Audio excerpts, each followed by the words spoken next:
Morning everyone, मैं आपका welcome करना चाहूँगा केएस वॉरियर के यूट्यूब चैनल पे। और आज मैं आपके बीच में एक ऐसे मोटिवेशनल स्पीकर को लेकर आया हूँ जिन्होंने बचपन में अपने पिता को खोया।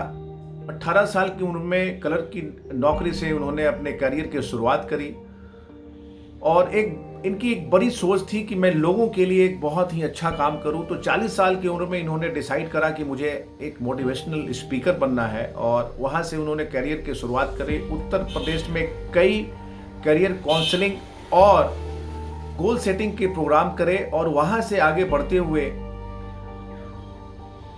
बहुत सारी चीज़ों पे इन्होंने काम करा। और इनका एक जीवन में एक टैग लाइन है, ये ज़्यादातर यूथ पे ज़्यादा काम करते हैं। इनका एक टैग लाइन है जो मैं आपको बताना चाहूँगा, on A mission of shaping the life of millions. इस बड़े लक्ष्य को अपने समाज में बदलाव लाना इनकी प्राथमिकता है। और आज के डेट में अगर इनकी प्रेजेंस की बात करूं तो ये एक YouTube channel the rebooting mind, एक यूट्यूब चैनल के फाउंडर है और उसके कंटेंट को मिस्टर विवेक बिंद्रा जी ने भी काफ़ी सराहा है। अपने कई सेमिनार्स में उन्होंने इसकी क्लिप को अपने प्रोग्राम में डाला है। तो मुझे काफ़ी वो इंस्पायर करा, कुछ इनकी चीज़ें मुझे बहुत अच्छी लगी। तो मैं सोचा कि मैं जो केएस वॉरियर जो हमारी फैमिली है, मैं उनको कुछ ऐसे टिप्स इनसे दिलवाऊं ताकि हमारी जो एक इतनी प्यारी लवली फैमिली है, जहां पर हमारा एक ही मिशन है कि हम आत्मनिर्भर भारत बनाएंगे वेस्टीज के माध्यम से। और ये होकर रहेगा केएस वॉरियर के हर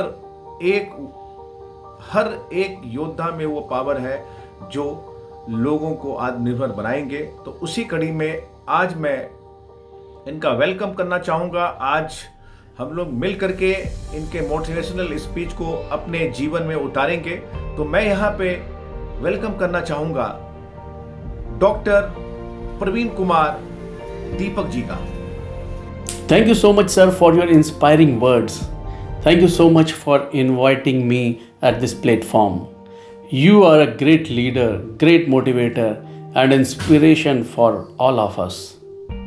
आज ये मेरे लिए बहुत सम्मान और सौभाग्य की बात है कि इतने बड़े मंच पर मैं एक साथ इतने सारे लीडर्स से मुखातिब हो रहा हूँ। अभी कल ही देश ने आज़ादी का जश्न मनाया। हमारे स्वतंत्रता को 74 साल हो गए। आज़ादी का नाम आते ही दिलो दिमाग में आज़ादी के दीवानों की तस्वीरें गूंज जाती हैं, सामने आ जाती हैं। कैसे उन्होंने कुर्बानियाँ दी, कैसे उन्होंने लड़ाई लड़ी और किन परिस्थितियों में हमें ये आज़ादी दिलाई। आज़ादी किसे नहीं अच्छी लगती। हम सब एक ऐसा जीवन जीना चाहते हैं जहां आज़ादी हो पैसों की, जहां आज़ादी हो समय की, जहां आज़ादी हो अपने हिसाब से अपनी ज़िंदगी जीने की, और जहां आज़ादी हो आसमान छू लेने की। ऐसी ही ज़िंदगी चाहते हैं ना आप? कमेंट बॉक्स में यस लिखिए अगर आप ऐसी ज़िंदगी चाहते हैं। यस लिखिए, क्योंकि जो नहीं लिखेगा उसे तो बिल्कुल नहीं मिलेगी, जो लिखेगा उसे मिल सकती है। मैं देख रहा हूँ बहुत सारे लोग लिख रहे हैं yes yes yes yes yes yes yes. Thank you so much. अगर आप ऐसी ज़िंदगी जीना चाहते हैं तो फिर मैं आपको अतीत में ले चलूँगा। आपको भी एक जंग लड़नी पड़ेगी जैसे आज़ादी के दीवानों ने लड़ी थी। एक लक्ष्य था, एक उद्देश्य था, देश की आज़ादी, देश को अंग्रेजों से मुक्त कराने की।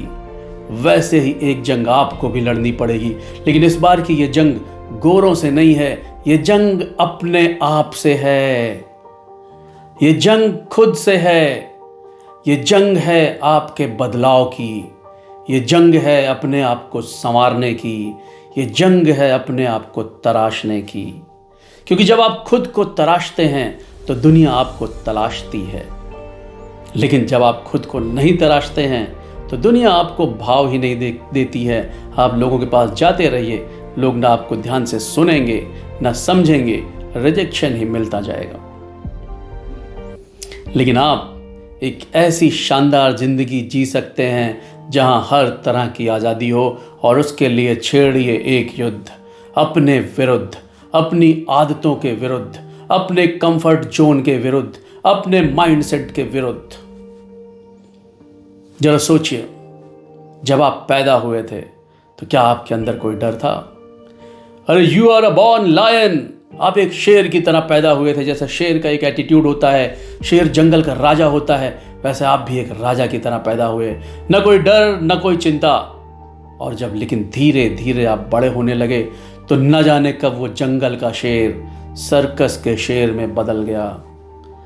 जंगल के राजा की जगह वो सर्कस का शेर हो गया, जो रिंग मास्टर के इशारों पर चलता है, बैठता है और तरह तरह के करतब दिखाता है। न जाने कब आपने अपनी जिंदगी की डोर रिंग मास्टर के हाथ में थमा दी और रिंग मास्टर के इशारों पर आप चलने लगे। और अब तो आपको आदत हो गई है ऐसे ही चलने की, क्योंकि अब आपका रिंग मास्टर से दोस्ती हो गई है और आपको लगता है कि रिंग मास्टर ही आपके जीवन का असली मास्टर है। इस सोच से निकलने की जरूरत है, इस सोच को बदलने की जरूरत है। जरा सोचिए, जब आप छोटे थे तो आपके सपने कितने बड़े थे। बचपन में मैंने भी बड़े बड़े सपने देखे थे। क्रिकेटर बनूंगा, फिर इंजीनियर बनूंगा, फिर मैंने सोचा आईएएस बनूंगा। लेकिन जैसे जैसे हम बड़े होते गए हमारे सपने छोटे होते चले गए। हम बड़े हो रहे हैं, सपने छोटे हो रहे हैं, और हम छोटे थे तो हमारे सपने बड़े थे। मुझे याद आता है कुछ दिन पहले एक एक्सपेरिमेंट किया गया, कई साल पहले की बात है। एक फ्लाइंग इंसेक्ट है जो 3 फीट की हाइट तक उड़ सकता है। उड़ने का मतलब वो जंप करता है, फिर नीचे आता है, वो जंप करके चलता है। और उस इंसेक्ट को एक जार में रखा गया जिस जार की हाइट थी 1 फुट। इंसेक्ट के जंप करने की हाइट 3 फुट, जार की height 1 foot.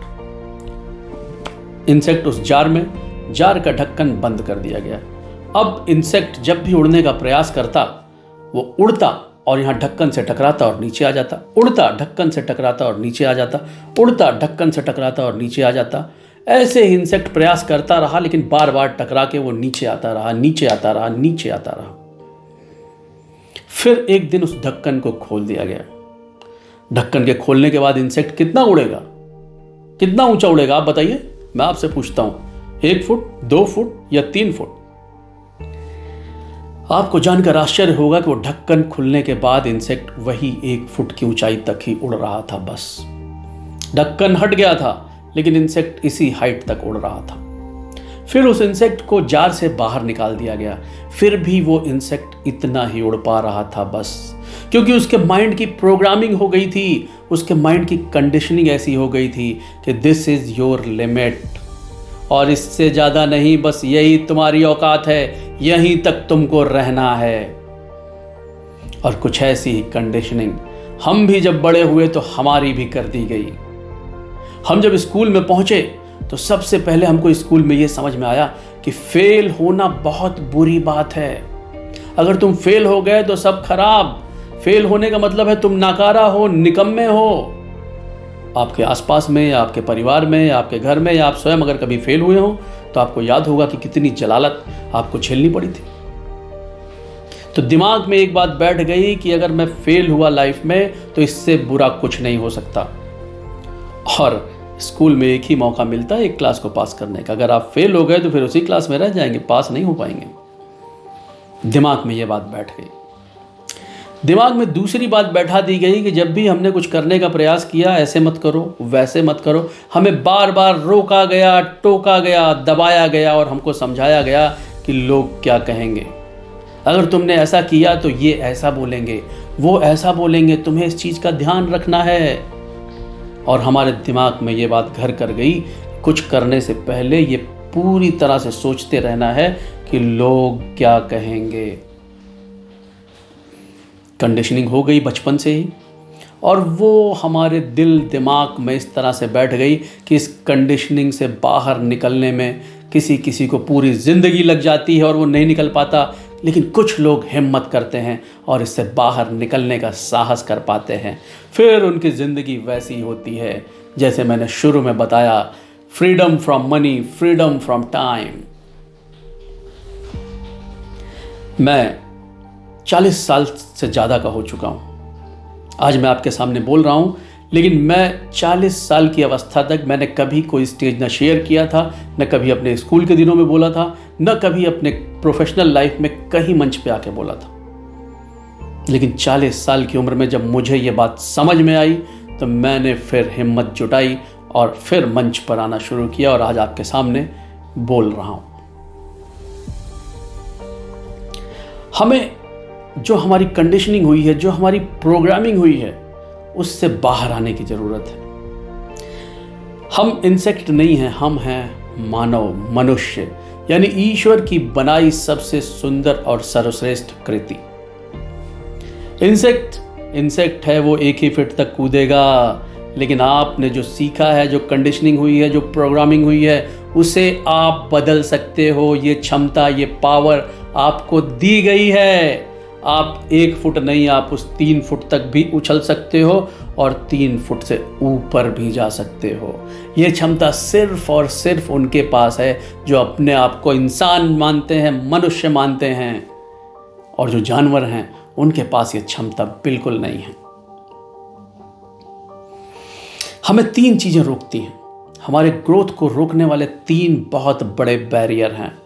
Number 1, fear of failure. Number 2, rejection, fear of rejection.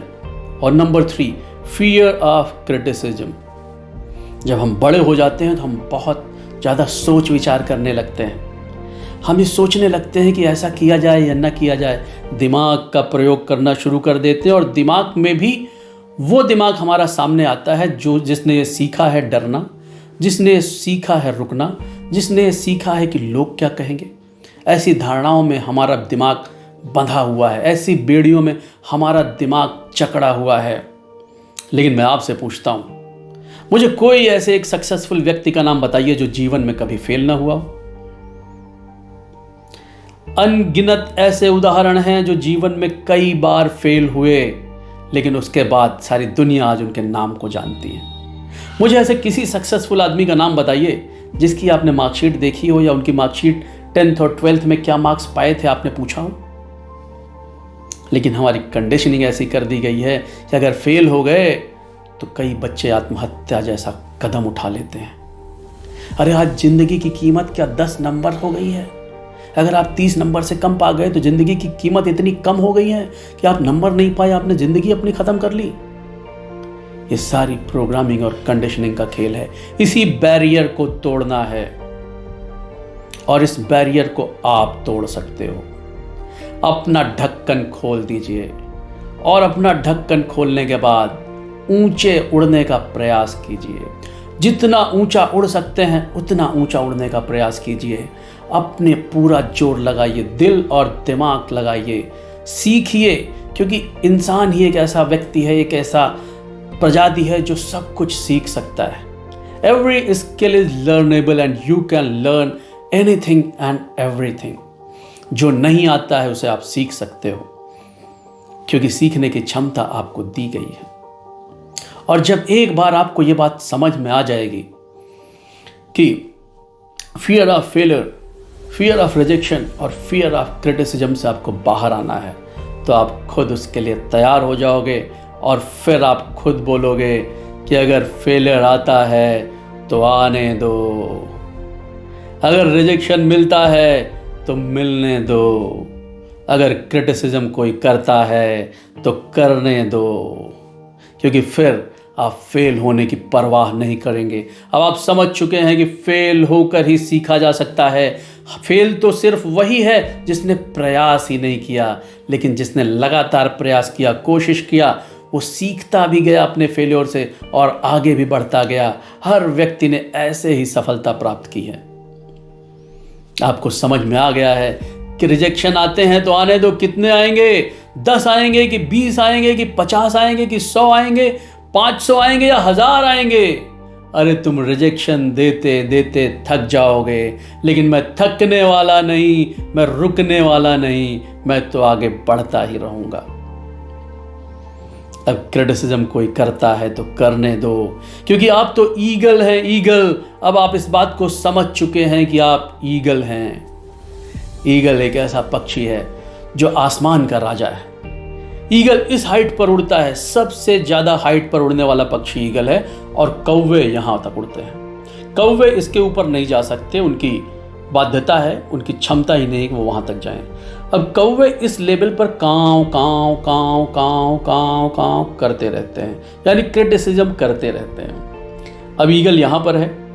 कौवा कभी भी ईगल के लेवल पे जाके काँव काँव नहीं कर सकता, उसकी हिम्मत ही नहीं है, उसकी औकात ही नहीं है, उसकी ताकत ही नहीं है। और ईगल कभी भी कौवे के लेवल पर आना नहीं चाहेगा, क्योंकि वो कौवे के लेवल पे आएगा तभी वो अपनी क्रिटिसिज्म सुन पाएगा, तभी वो काँव काँव को सुन पाएगा। तो उसको कोई ज़रूरत है क्या नीचे आने की? तो आप तो ईगल हो, आपको परवाह ही नहीं करनी है किसी के क्रिटिसिज्म की। आपको तो अपना काम करना है, सबसे ऊपर उड़ना है, अपने अनुभव के साथ, अपने एक्सपीरियंस के साथ, अपनी क्षमता के साथ और अपनी योग्यता को हमेशा बढ़ाते रहना है। आप ऐसा कर सकते हो। क्या आप ऐसा करने को तैयार हो? क्या आप ऐसी जिंदगी जीने को तैयार हो? अगर आप अभी भी सोच रहे हो तो सिर्फ इसलिए सोच रहे हो कि आप फिर अपनी जो मेंटल कंडीशनिंग है उसी बेड़ियों में जकड़े हुए हो। इन बेड़ियों को तोड़ना पड़ेगा, क्योंकि इंसानों ने ही दुनिया बदली है। आज इस दुनिया में जो भी चीज़ है वो इंसान के माइंड की देन है। इंसान ने पहले सोचा और फिर बनाया। आज आदमी आसमान तक पहुंच गया है, चांद तक पहुंच गया है, न जाने क्या क्या नए नए आविष्कार रोज कर रहा है, रोज हो रहे हैं, टेक्नोलॉजी रोज अपग्रेड हो रही है। कुछ लोग हैं जो सोच रहे हैं और उन्होंने ही दुनिया बदली है, लेकिन वो हमारे जैसे, आपके जैसे इंसान ही हैं। उनके कोई अलग से पाँव नहीं है, उनके अलग से पंख नहीं लगे हैं, उनकी कोई अलग से योग्यता नहीं है। हाँ, उन्होंने इस बात को समझा है कि अपने आप पर इन्वेस्ट करना है। उन्होंने इस बात को समझा है कि अपनी योग्यता को बढ़ाने पर इन्वेस्ट करना है। उन्होंने इस बात को समझा है कि अपनी स्किल्स को अपग्रेड करने पर इन्वेस्ट करना है। उन्होंने इस बात को समझा है कि अपने कंफर्ट जोन से बाहर आना है। उन्होंने इस बात को समझा है कि एक पॉजिटिव माइंडसेट के साथ कुछ भी किया जा सकता है, और वो पॉजिटिव माइंडसेट उन्होंने अपनाया है। तो क्या मैंने जो बताया ये सब करना इतना आसान है? क्या आसानी से इसको किया जा सकता है? नहीं नहीं, आसान बिल्कुल नहीं है। किसी गलतफहमी में मत रहिएगा और मैं आपको गलत बात बताऊंगा भी नहीं। आसान बिल्कुल नहीं है, लेकिन असंभव तो बिल्कुल भी नहीं है, क्योंकि परेशानियां किसके आगे नहीं आई। मैं यूपी का रहने वाला हूं और मेरे घर से कुछ ही दूर पर 100 किलोमीटर की दूरी पर अंबेडकर नगर पड़ता है। वहां की एक लड़की अरुणिमा सिन्हा नेशनल टीम की वॉलीबॉल प्लेयर, और वॉलीबॉल प्लेयर 23 इयर्स की एज में एक दिन पद्मावत एक्सप्रेस से दिल्ली जा रही थी। आप ये सोच के देखिए, जब कोई नेशनल लेवल पर प्लेयर बनता है तो उसके लिए उसे कितनी मेहनत, कितने एफर्ट्स करने पड़ते हैं, तब वो उस मुकाम पर पहुंच पाता है। अब अरुणिमा सिन्हा एक जगह पहुंच चुकी है, उसकी लाइफ सेट। अब वो प्लेयर है, अगले 10-12 साल तक आसानी से वो गेम खेलेगी, और गेम खेलने के बाद कोई ना कोई जॉब उसको, या गेम के दौरान ही कोई ना कोई गवर्नमेंट जॉब उसको मिल जाएगी। उसकी लाइफ पूरी तरह सेट है। 2011 में वो ट्रेन से दिल्ली जा रही थी। रास्ते में कुछ बदमाशों ने उसका चेन खींचने का प्रयास किया। उसके गले में एक सोने की चेन थी, उसको खींचने लगे, लेकिन वो खिलाड़ी थी, वो बदमाशों से भिड़ गई, जूझ गई। वो लड़ना चाहती थी, आसानी से हार नहीं मानने वाली थी, लेकिन वो 4 थे, लड़की अकेली। उन चारों बदमाशों ने इस लड़की को ट्रेन से बाहर फेंक दिया, और जब वो बाहर गिरी तो दूसरी तरफ से एक दूसरी ट्रेन जा रही थी, वो उससे टकराई और टकरा के फिर वापस आई, और उसका पैर पद्मावत एक्सप्रेस के नीचे आ गया। ट्रेन के नीचे पैर आने का मतलब आप समझते हैं? एक खिलाड़ी जिसकी पूरी जिंदगी पैर पर ही टिकी है, उसके पैर से ट्रेन गुजर गई। रात के 11 बजे का वक्त था, और वो लड़की रात भर वहां पर पड़ी रही, क्योंकि वो सुनसान जगह थी, किसी को पता नहीं चला। सुबह हुआ तो कुछ लोगों ने देखा कि कोई लड़की का एक्सीडेंट हुआ है और वो ट्रेन की पटरियों के बीच में पड़ी है। लोगों ने उसे हॉस्पिटल पहुंचाया, उसको एम्स ले जाया गया, जहां पता चला कि ये तो एक नेशनल प्लेयर है। मीडिया में बात आई, लोगों ने देखा, गवर्नमेंट के संज्ञान में बात आई, और फिर उसका ऑपरेशन हुआ और उसका एक पैर काटना पड़ा। जरा सोच कर देखिए, किसी खिलाड़ी का जिसकी ज़िंदगी पूरी तरह से सेट थी, अगर एक पैर कट जाए तो वो क्या कर पाएगी?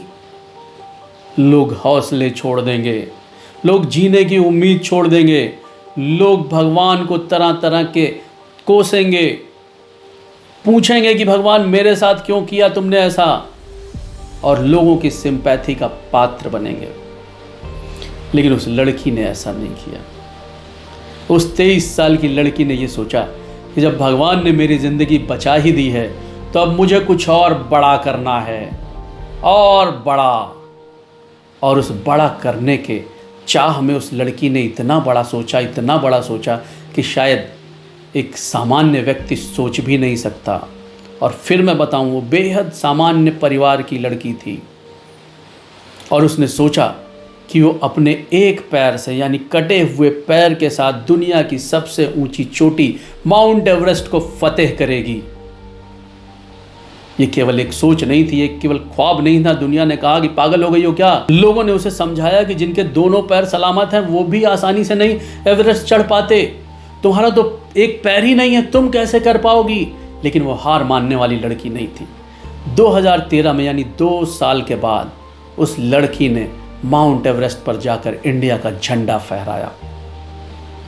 मैं आपको बताने की यही कोशिश कर रहा था कि जब भी आप चलेंगे, प्रयास करेंगे, सारे जो मैंने बैरियर्स बताए उनको तोड़ के आगे बढ़ेंगे, तो फिर समस्या आपके सामने आएगी। फिर लाइफ आपके सामने खड़ी होगी कि I am here to test you, are you ready to give the test. और फिर आपके पास 2 विकल्प होंगे। एक आसान विकल्प कि जो जिंदगी जैसी चल रही है वैसे चलने दो, आराम से ज़िंदगी बिताते रहो, दाल रोटी चल रही है, पेट भर रहा है।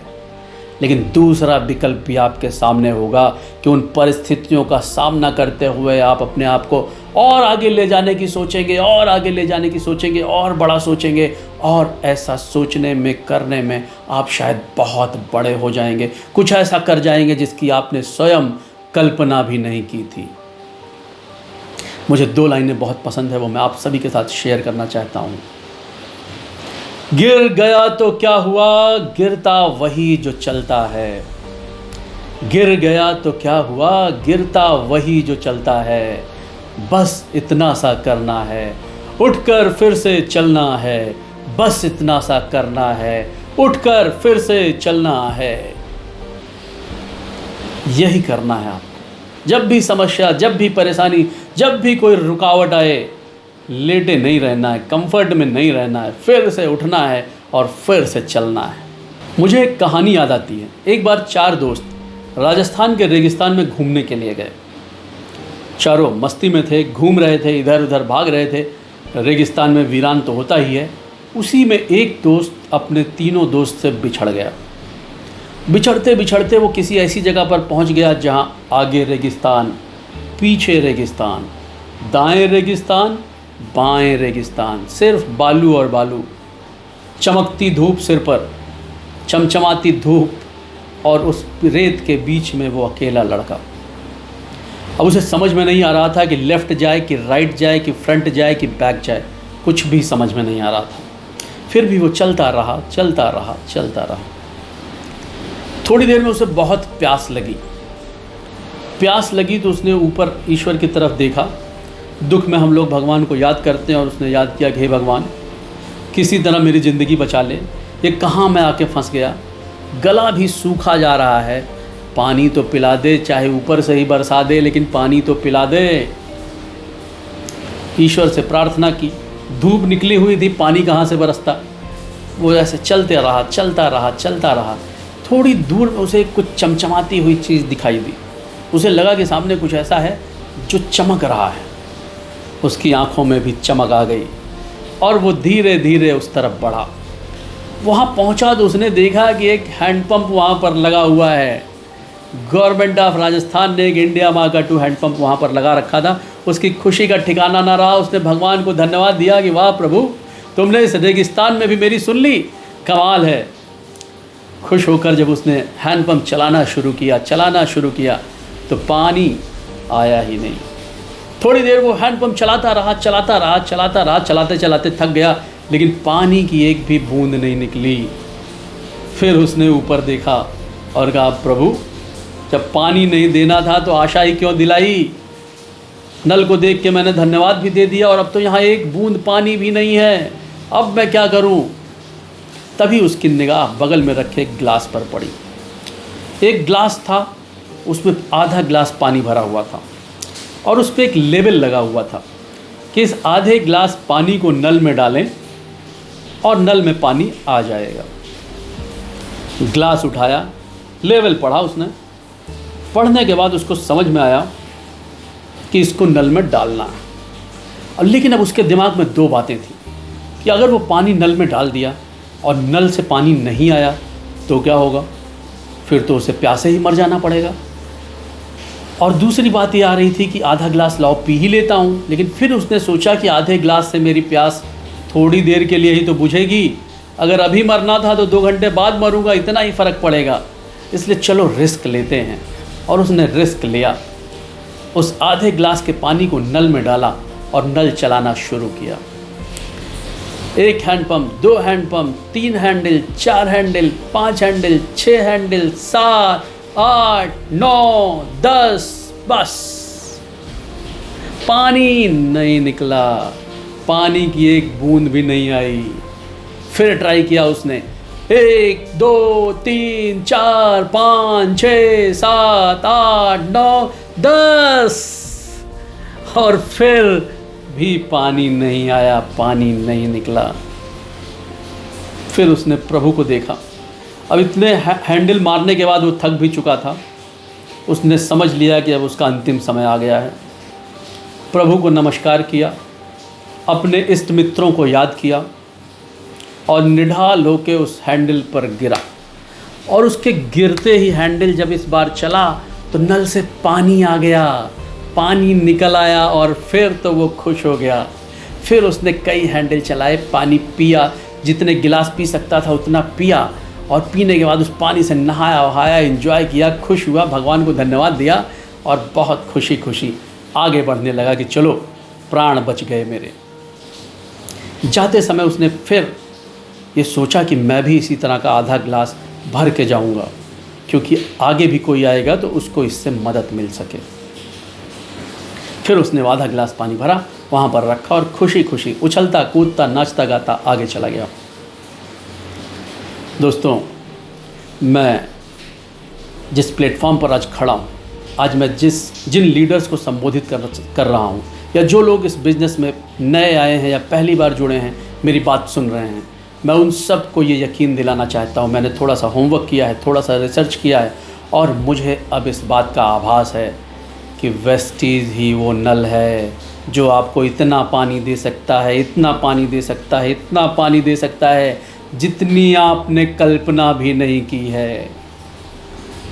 जी हाँ, सही सुना आपने, वेस्टीज नेटवर्क मार्केटिंग ही वो प्लेटफॉर्म है, वो नल है जहाँ जितना चाहें उतना पैसा आप कमा सकते हैं।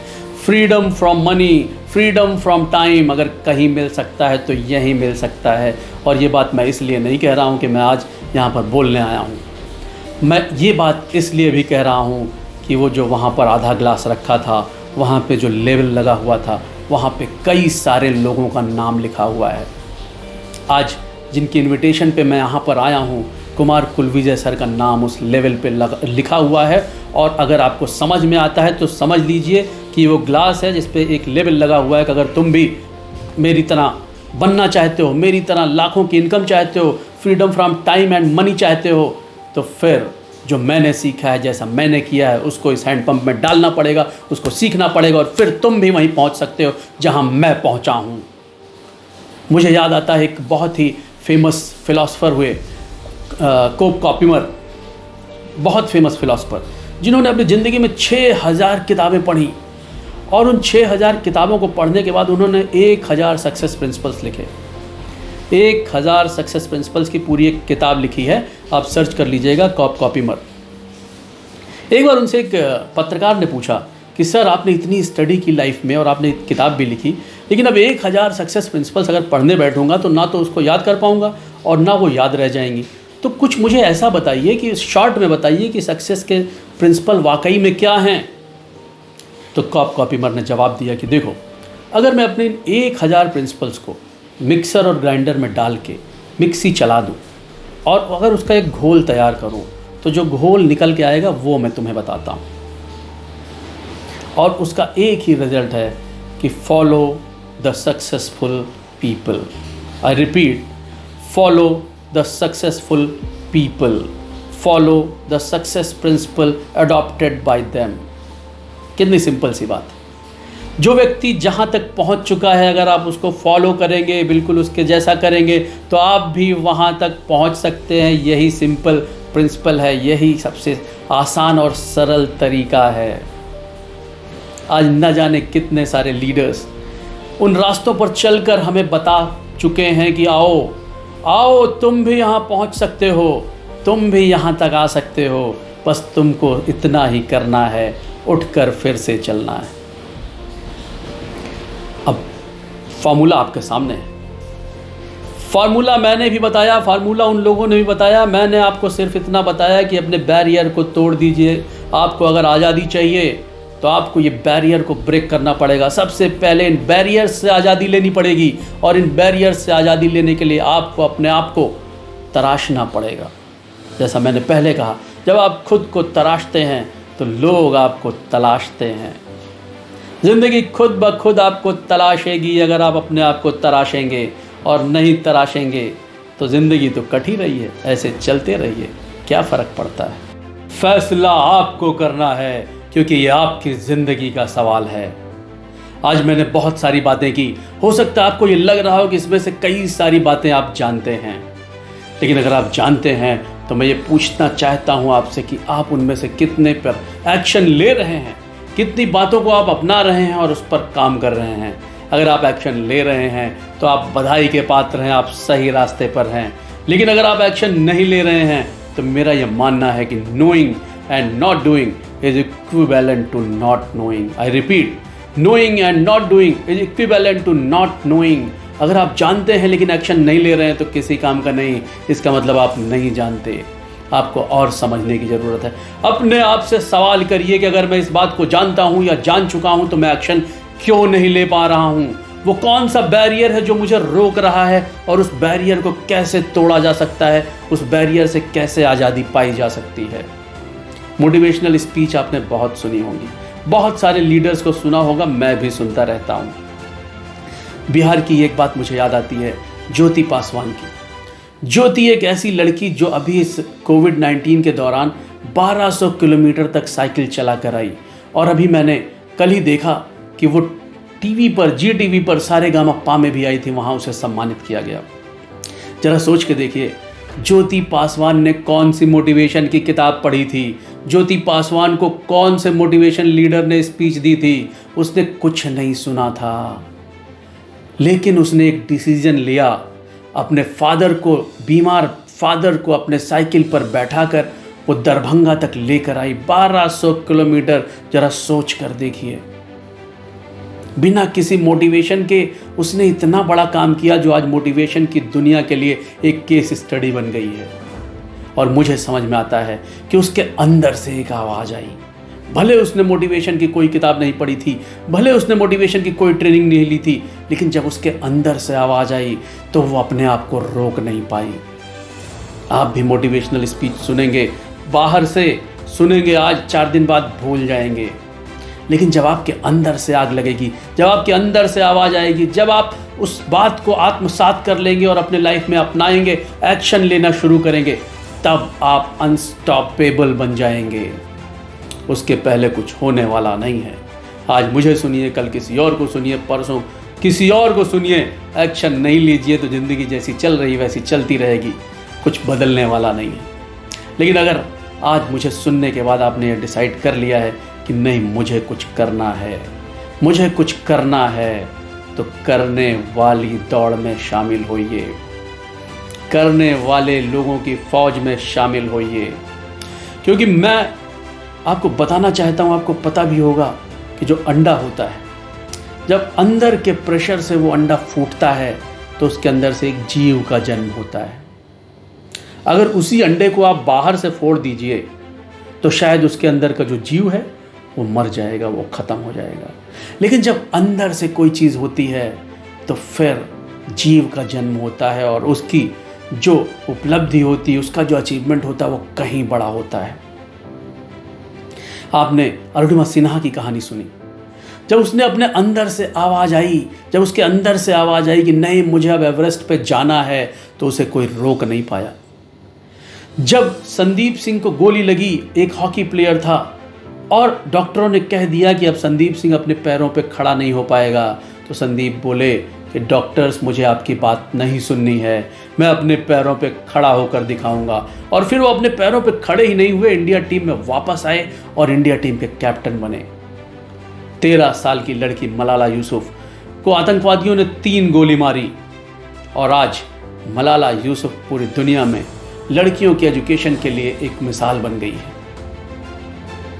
केराली ओलंपियन, दाहिने हाथ से वो शूटिंग चैंपियन था, दाहिने हाथ से शूटिंग करता था, एक बम विस्फोट में उसका हाथ उड़ गया, और फिर अगले ओलंपिक में वो बाएं हाथ से शूटिंग करने के लिए आया और गोल्ड मेडल लेके गया। माइकल फेल्प्स, ओलंपिक के पहले उसके पैर में फ्रैक्चर हो गया, लेकिन उसके बाद भी उसने हिम्मत नहीं हारी, हौसला नहीं हारा, और अगले ओलंपिक में उसने विश्व रिकॉर्ड बनाया। इन लोगों ने एक ही काम किया, अपने अंदर से आवाज को आने दिया, अपने अंदर की आवाज को सुना, और जब अंदर से प्रेशर बढ़ा तो फिर वो अनस्टॉपेबल हो गए, फिर उन्हें कोई रोक नहीं पाया। उन्होंने वो अचीव किया जो वो चाहते थे, या शायद उससे भी बड़ा अचीव किया। और ये आप भी कर सकते हो, क्योंकि ये सारे लोग कोई विशेष नहीं थे, भगवान के बनाए वैसे इंसान थे जैसे हम और आप हैं। हाँ, इन्होंने, दुनिया ने जो इनकी मेंटल कंडीशनिंग की थी उससे अलग हट के सोचा, उस बैरियर को ब्रेक किया और बैरियर से आज़ादी ली, और फिर अनस्टॉपेबल हो गए। मैं चाहता हूं कि मुझे जो भी लोग सुन रहे हैं वो भी लाइफ में ऐसा ही माइंडसेट अपनाएं, इन्हीं रास्तों को अपनाएं, और फिर आप भी अनस्टॉपेबल हो सकते हैं। मेरा मंत्र आज का यही है, बी अनस्टॉपेबल। और अंत में मैं 4 लाइनें आपको देना चाहता हूं। चल पड़ी है आंधियां, सागर उमड़ता जा रहा है। आज आत्मनिर्भर भारत की आंधी चल रही है, वेस्टीज की आंधी चल रही है। चल पड़ी है आंधियां, सागर उमड़ता जा रहा है, फेंक कर चादर पुरानी, एक बटोही आ रहा है। मैं भी चला तुम भी चलो, चल पड़े एक कारवां। मैं भी चला तुम भी चलो, चल पड़े एक कारवां। इस जमी की बात ही क्या, चूम लें वो आसमां। इस जमी की बात ही क्या, हम चूम लें वो आसमां। अंत में मैं एक बार फिर आप सभी का बहुत बहुत धन्यवाद कहना चाहता हूं। आपने मुझे बहुत देर तक बर्दाश्त किया, मुझे बहुत अच्छा लगा आप लोगों से बात करके।